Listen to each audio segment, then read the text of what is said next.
Unaweza ukajikuta unapata maumivu kwenye moyo kama kifua kinauma, lakini ni kwa sababu ya mbano wa mishipa inayopeleka damu kwenye moyo kwa sababu ya mafuta kuwa mengi. Unapata coronary arterial disease. Haitoshi hapo, unaweza ukapata changamoto ya umeme wa moyo, tunaita conduction disorder, ambayo na yenyewe unashangaa mapigo ya moyo yanashuka, ndo mpaka mwingine ili kumnusuru inabidi akaekewe betri kuongeza ufanisi wa moyo kufanya kazi. Lakini tunashukuru serikali yetu, hivyo vitu vinafanyika Jakaya, lakini usubiri mpaka ufike huko. Moyo unaweza ukawa na changamoto moja ya shinikizo la damu, lakini viungo vyote viko at risk, vyote viko at risk na vina uwezo wa kupata madhara. Utaona kwenye macho, utaona kwenye ubongo wenyewe, utaona kwenye figo, vyote.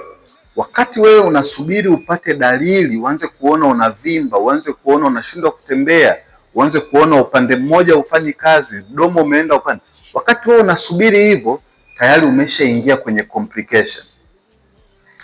Na sisi kwa sababu hatuna tamaduni za kusema kila baada ya miezi 6 tukapime, pamoja na kwamba mna bima zenu za afya, lakini bwana, ngoja niende nikafanye mambo yangu kwanza mpaka mimi niko fiti.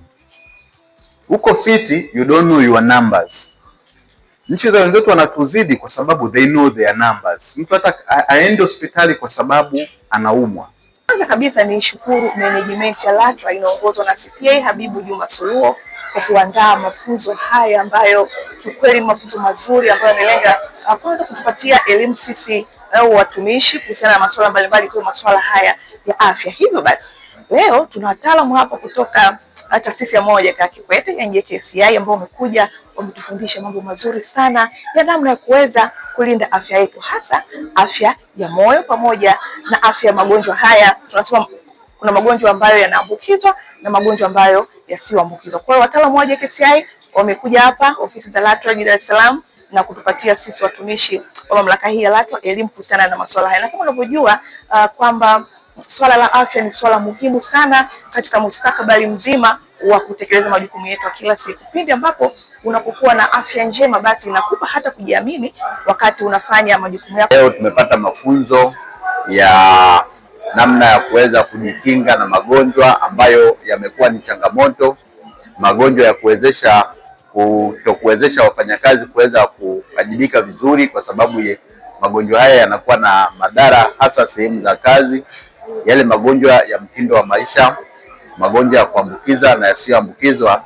Ni magonjwa ambayo wafanyakazi wakipata kujifunza mapema kama hivi, wakayatambua kwa mapema, wakajua namna ya kukinga, wakajua namna ya kupata zile kinga na tahadhari za mapema, zinawezesha kila mmoja sasa kuwa kwenye afya njema ambayo inamwezesha kuendelea na kufanya shughuli zake kwa uhuru bila kuwa na madhara yale ya kiafya.